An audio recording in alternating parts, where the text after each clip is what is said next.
I'm super bullish. I'm excited about the future with AI. I think we're actually going to enter into a new age of enlightenment period. If you think about what preceded the first industrial revolution, it was actually the age of enlightenment, where you saw new human reasoning, you saw science expanding. In our case, using AI to cure cancers and diseases. You have to develop critical thinking skills. You have to develop storytelling. You have to develop these things. Because the more you do that, the more powerful you're going to be in how you use AI. The winners of the future are not going to be the ones that just have access to AI. The winners of the future are going to be the ones who know how to really be storytellers in AI. Help me build a business plan. Help me think through launching a new company. A student in rural Africa can access the same quality of instruction, the same opportunity to grow, the same opportunity to build a business as somebody sitting in Silicon Valley. Parenting and the scale of technology is crazy. How do they keep up with that? You shouldn't shy away from the technology. China is making AI learning mandatory for all kids 6 years and up. Deepfakes is as the biggest challenge is nuclear weapons. The ultimate question here is that, are we going to use AI to build a utopian future, or are we going to use it to build a dystopian future? How do we democratize access to AI?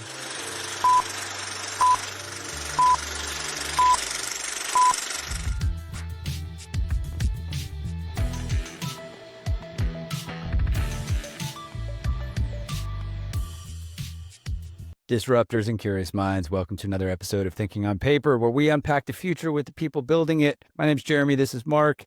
We got a great discussion today. We're continuing down the thread of AI and humanity. Mark, what are we getting into? The democratization of AI, the real democratization of AI. For the people in the favelas and the slums of Belo Horizonte, to the farming communities of every state in the world. How do we get access? How do they get access to artificial intelligence and use it? And I don't mean as an afterthought in 10 years when the landscape has been designed. I mean now. And our guest is going to help us answer that. Our guest is Rajeev Kapur.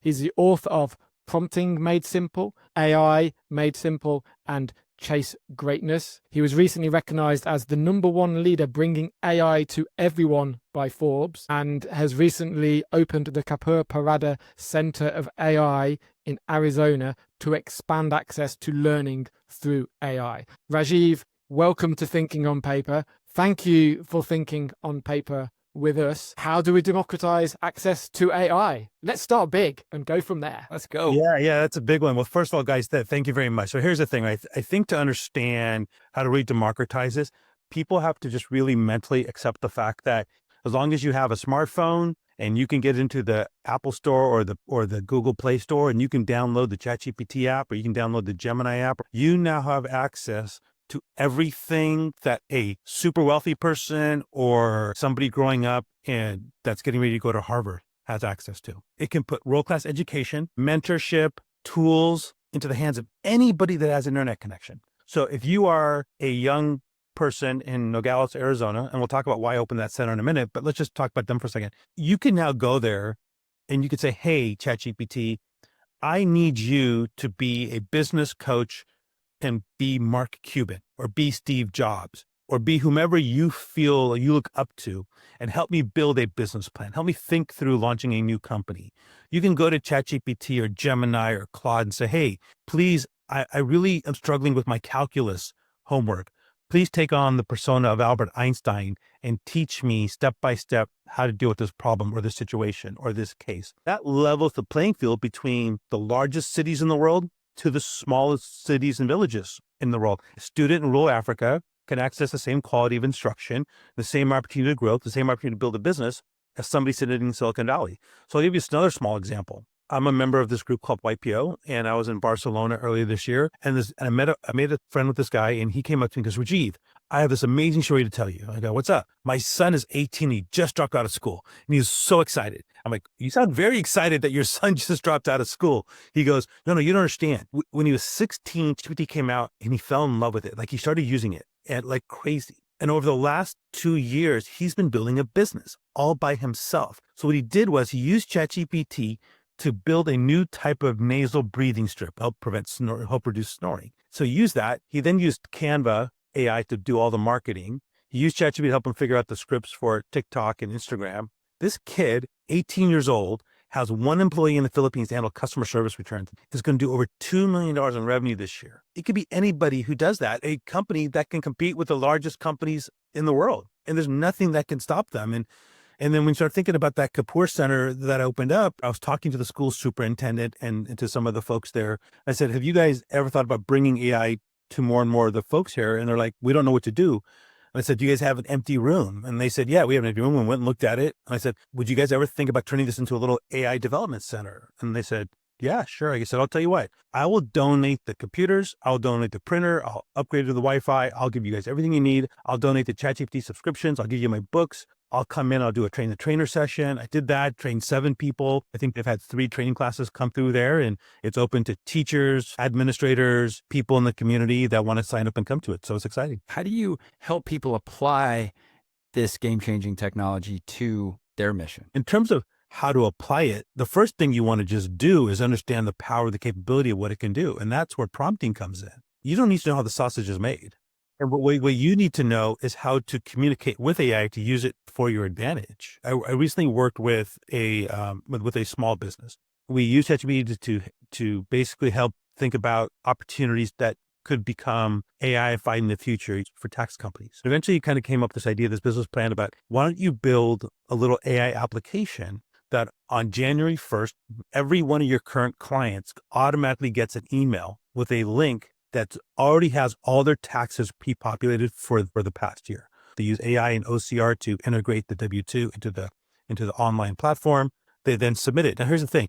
They have a couple of employees in the Philippines help process these tax returns. What they found was that by doing this, they can 5x the size of their company, because instead of processing a couple of tax returns a day, they can now process 5 times as many tax returns a day. So they literally are right now on the path of spending more money on marketing, more money on Instagram, more money on TikTok to be able to go do these things. Another example, I recently worked with a chef, and the chef, she has a small little restaurant and she also does private catering. But the thing that drives her business absolutely crazy is what happens when people come in and they need to order off menu, or she's doing a big party for somebody and all of a sudden somebody's allergic to onions, or somebody's got something where they don't eat gluten, or whatever it might be. And it really throws her whole operation. In the past, it would take her a day to figure out what to do, like how to adjust the menu, how to change things, how to reprice things, whatever it might be. Now she'll take her menu, she'll put it in ChatGPT, say, hey, ChatGPT, this person is allergic to onions.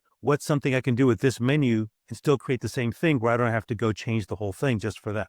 Something that normally would have taken her a day or so to rejigger, she can now rejigger in 1 minute. It's not about saying, how do I now apply it? It's about, okay, how do I apply it and augment what I do? And then if you can do that, you can do the one thing money can do, which is buy time. There's 2 educational layers to this, Jeremy. There's like, how do people learn to know that AI even exists? And then the people who are aware of it and they don't know how to use it. Rajeev, you wrote the book Prompting Made Simple. People who are familiar with AI, people who are using it every day, people like me, people like Jeremy. What do we get wrong about prompting, and how should we think about it, and how can we improve very quickly our prompting? I would say early on, people were using ChatGPT and these tools as a search engine. It's not a search engine, it's an answer engine. The biggest mistake people are making is they're not realizing that this is a conversational tool. The average prompt, the average good prompt is not just a sentence. It's about 300 to 400 words, a really good, detailed, thought out prompt. Now, people don't like to sit in front of a computer or on their phones and type out 300-400 words. A life hack for prompting is that if you get stuck somewhere, you can ask ChatGPT to review your prompt and say, hey, how do I improve this prompt? But the most important thing to understand and realize is that you have to become a storyteller. If you think about skill sets to develop for the future, storytelling is going to have to become a major skill set that you have to develop. I know people are worried about critical thinking. You have to develop critical thinking skills. You have to develop storytelling. You have to develop these things, because the more you do that, the more powerful you're going to be in how you use AI. The winners of the future are not going to be the ones that just have access to AI. The winners of the future are going to be the ones who know how to really be storytellers in AI. I'll give you another example. I worked with the CEO of a company in South Carolina back in November. After it was over, he calls me up and says, hey, Rajeev, I have a big problem. I have a severe mental health crisis. I go, why aren't you talking to a therapist? He goes, well, I do talk to my therapist. The problem I'm having is my therapist is only available once a month for me. And I can call my therapist, but if I'm having an issue, I kind of spiral a little bit. And I said, how bad is your mental health crisis? He goes, on a scale of 1 to 10, it's a 15. So he goes, how can AI help you? And I said, yeah, so I think so. Let's try. And I've never had this before. And I caution everybody here now, what I'm about to say is please talk to your therapist and do this under the guise of a therapist. Eventually he did. So that's great. So he's found the best of both worlds. I made him download the mobile app on his iPhone of ChatGPT. He paid the $20 a month. And I said, look, just give ChatGPT a persona. So this is another point I'll make is when you're talking to ChatGPT, if you want have a lot of fun with it, do persona-based prompting where you give it a persona. You created a persona of a world-class therapist who specializes in working with CEOs and leaders. Okay. I said, tell ChatGPT all the challenges you're facing. And he did that. And he did it on the phone. And I didn't want to be there, but he asked me to stay and I did. And so he did that. And he said, now act like my therapist and help me walk through the challenges I'm having and help me give me tools on what I can do when I'm feeling my anxiety and feeling my mental health breakdown happening. He didn't do it on the written side. He did it all verbally. So he was having a full two-way conversation with ChatGPT. And he got to the point where he really started to got comfortable with understanding and realizing that he wasn't just talking to an algorithm. To him, it felt like he was talking to another human on the other end of his phone. So I said, all right, call me in a couple weeks. Let me know how it goes. So 3 days later, he calls me and says, Rajeev, I go, why are you calling me? Is everything okay? Yeah, it's fine. Let me quick question. Can I use ChatGPT to be my business coach to help me with my business challenges as well? I go, yeah, of course. Do the same thing. Give it a persona. So I gave it a persona. I can't remember what he gave it as. Steve Jobs, Mark Cuban, Elon Musk, whatever he gave. I can't remember what he did. Same thing. So I didn't hear from him. 2 weeks go by. He calls me up and I said, how's it going? He goes, Rajeev, it's been amazing.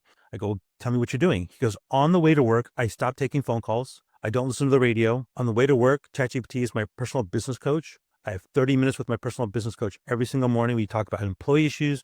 We talk about growth opportunities. We talk about challenges.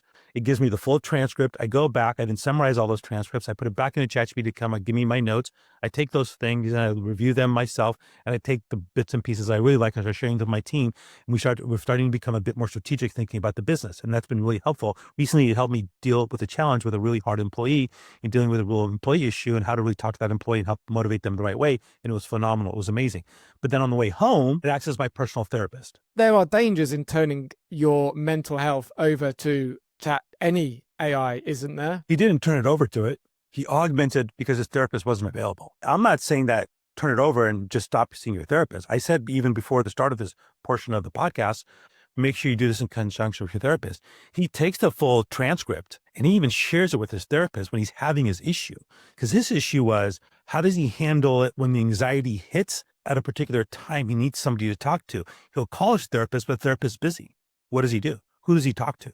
And by the way, he reached out to me and he was looking for a solution. And I was really afraid for him because I was really worried about what he might do to himself. Look, there's all kinds of scary stuff out there, right? You have the guy who went down this conspiracy rabbit hole and had to eventually convince himself to kill himself. He killed himself and killed his wife. You have the character AI story of what happened with that young 14-year-old boy who fell in love with Daenerys, who created a chatbot of Daenerys from Game of Thrones. That's where OpenAI and these platforms have to do a better job of flagging these types of issues and really really being able to get other people involved to support people when these types of things happen. All I'm saying is that learn to have a conversation with it to use it to your advantage. In this case, he used it to help him build his business better, but then he also used it to build his life better because he just could not have access as soon as he wanted it. And this guy's the CEO of a company. So if he's struggling, imagine how people who don't have access to those types of things are struggling. That's it. Some of the things you said were really interesting. The idea that he would take some of these interactions with ChatGPT into his sessions with his therapist. I think that's kind of a really cool integrated approach. How do you feel about AI's manipulation of things like empathy? I mean, look, it's an issue. Social media and AI have the same problem. The good news is that everybody has access to it. The bad news is that everybody has access to it. And if you've got kids, I'll tell you, like you need to monitor what they're doing.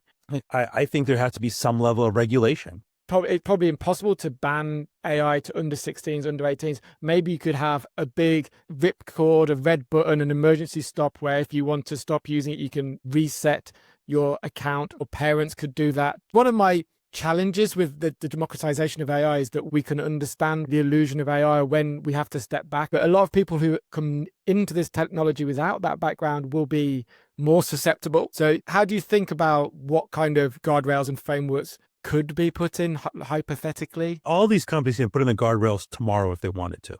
They have the ability to do it. The question is, will they? And I don't think they will. Guardrails is kind of a backdoor to regulation.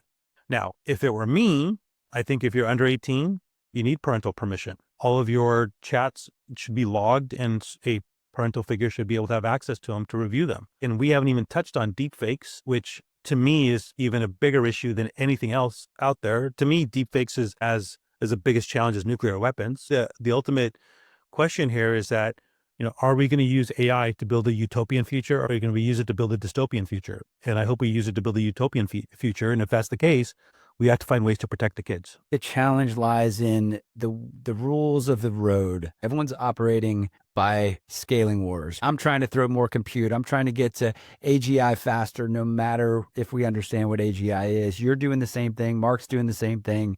And then if I go, well, hey, I'm going to issue these parental controls, I'm going to make this step, this step, this step, then my user base is going to go down.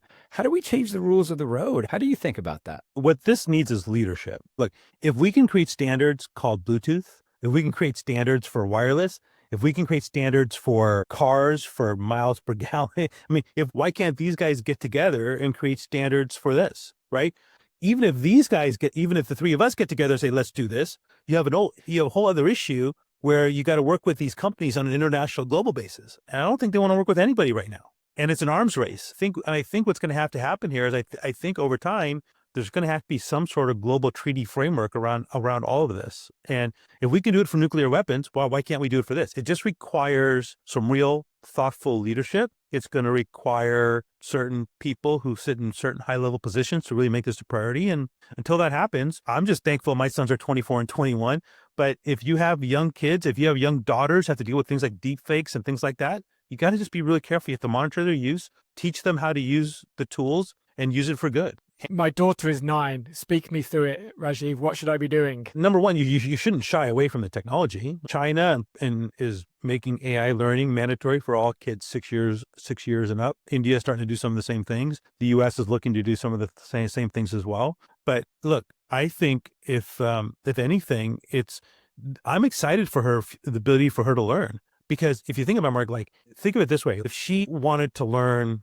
I'm trying to figure out what is she learning right now, for example? Where countries are, the capitals of country, the old school stuff. So French languages. So let's talk about geography. So imagine if she could say, "Hey, ChatGPT, I want you to act like Christopher Columbus and take me through the thought process in your journey in going from Europe to discovering the New World. But act like him and walk me through your thought process. Give me step by step on what it would take to build the boats. What did you have to use to take with you on the journey?"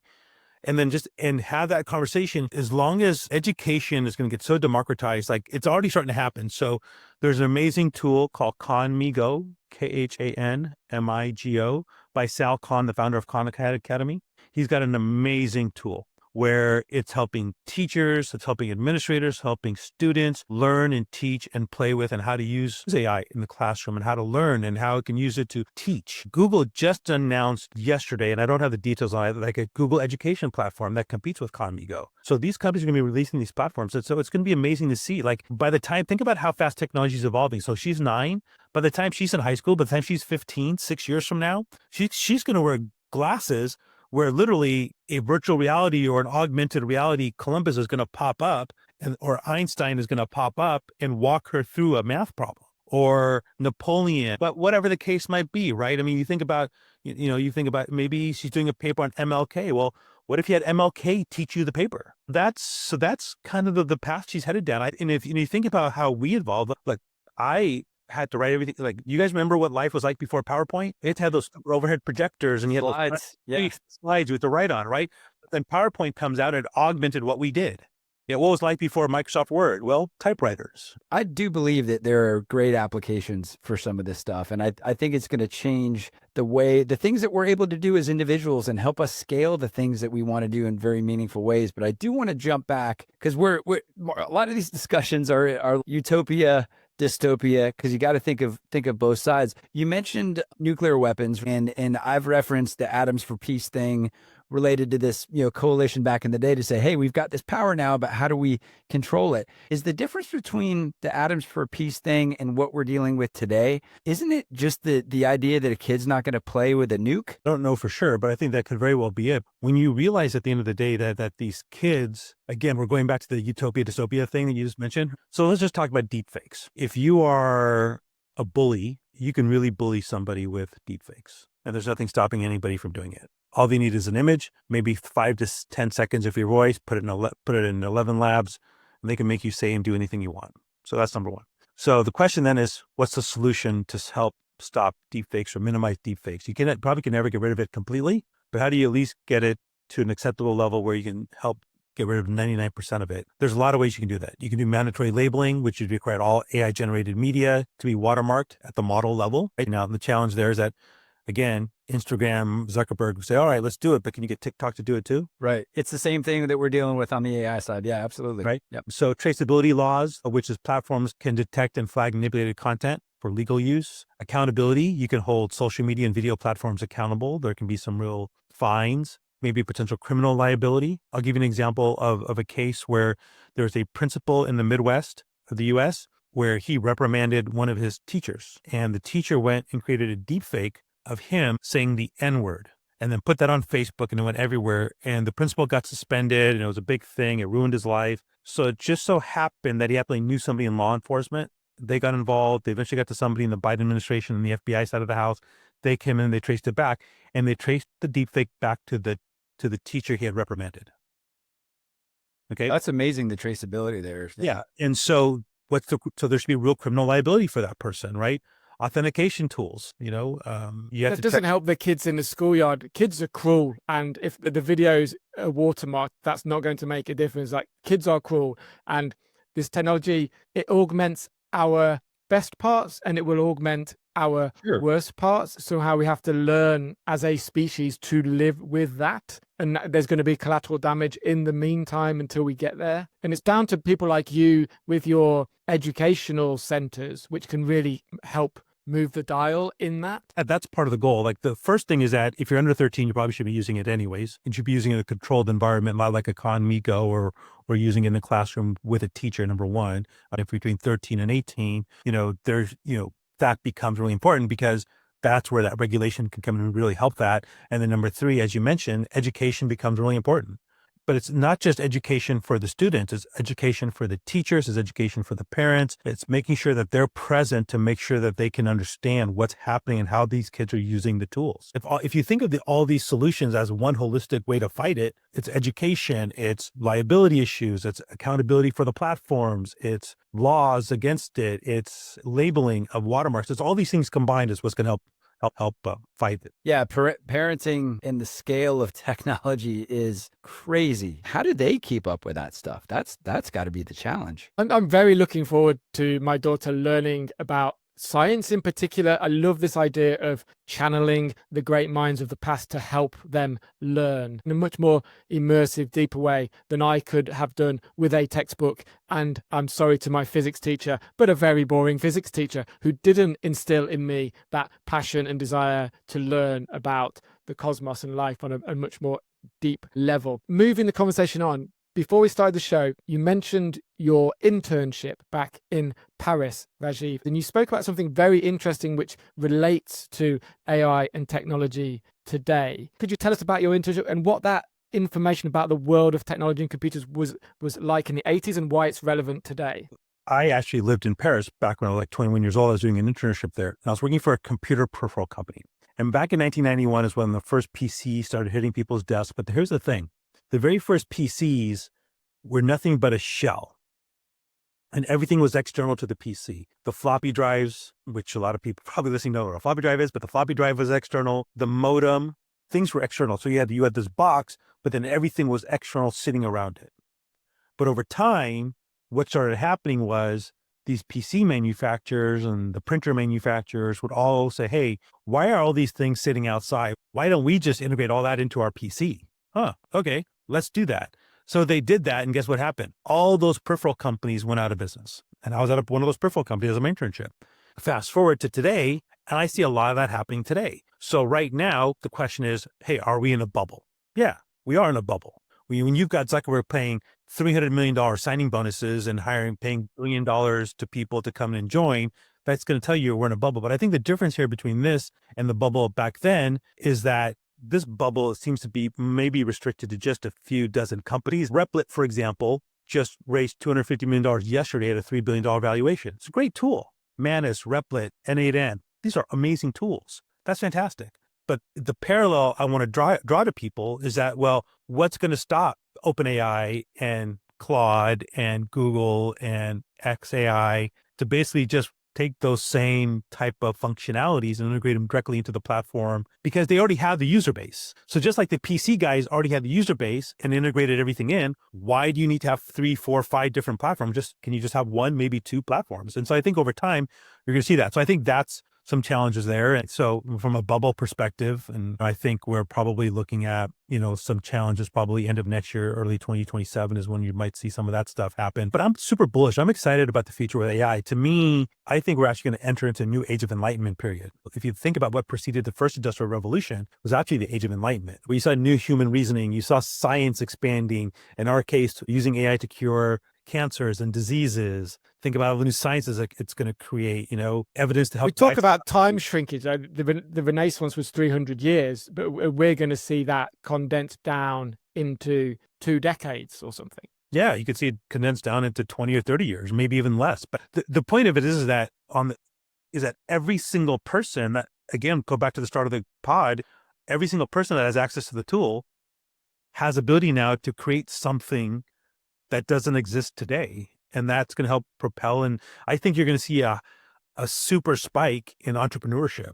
And I think you're going to see whole new companies being birthed that can take advantage of AI. You may not need as many employees in those companies, but you're going to see I think you're going to see a lot more companies. I have one thought and one question for you, Rajeev. So you mentioned the consolidation of all those components into one and all these other companies going away. There's a great book. You've probably read it before. This guy, Tim Wu, who coined the term net neutrality, wrote a book called The Master Switch about just openness and closeness of industry consolidation. Listeners, read that if you want to learn more about what he had talked about there. But we talked about critical thinking before. Are we at risk of losing critical thinking with these kind of easy buttons? Yes, we are. But again, I think it just depends on how you use it. If you use it to augment what you do, you're going to be fine. If you use it as a partner, you're going to be fine. Before search, I had encyclopedias.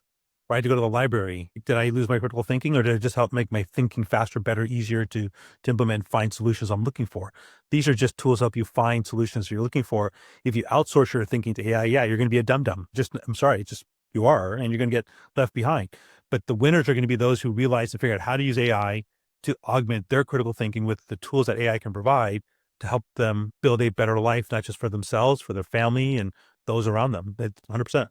I think that's a wonderful answer, and it's probably the most important take home from a lot of the conversations we're having about AI. You have to actively push yourself to not surrender your critical thinking to it. And if you do that, then great things await for a great many people. Before we get to our last question from Kevin Kelly, Rajeev, where can our listeners learn more about you and your work in Arizona and your books? My website, rajiv.ai, LinkedIn. Please feel free to connect with me on LinkedIn. The books are available on Amazon, and I'm on Instagram at the Rajeev Kapur. So please feel free to follow me, and I'm around. People can find me. Awesome. Thank you. This is a great conversation. Thanks for entertaining our pendulum between dystopia and utopia. I think it's important to explore each of those. So Kevin Kelly question, what should humans be? So interesting. I was given a little bit of a heads up on this question. I was thinking about it last night. I was thinking about it this morning when I was getting ready. And, I think ultimately, humans should really figure out what humans should be is our true potential. What's going to make us thrive? So I was thinking about this concept of thriving. And to me, this concept of thriving is, are we healthy? Are we equal? Are we educated? Can we live a sustainable life at peace? And I think that's what humanity should think about becoming and evolve to. And I think technology can help us get there by, we talked about helping us find cures for diseases. It can help teach and augment every mind. How do we power the world cleanly? How do we create fair access to opportunity? And how does it free us to focus on meaning instead of just finding ways to survive? I think that's what humanity should evolve into. And if we do that, then we answered the question, are we using it to build a utopian future or dystopian future? And I think the answer would be, we're using it to build a utopian future. Wonderful. Thank you. I think that we're there, Jeremy. If you've got anything else to add, if we've missed anything, Rajeev, anything you'd like to add. Thanks for having me on. I'm excited for the future of what it can bring, and happy to check back with you guys in a year and see where we are, see if any of these things ever came true or what happened. I love it. That's great. Thanks for joining us, Rajeev. Be curious, stay disruptive. Keep thinking on paper.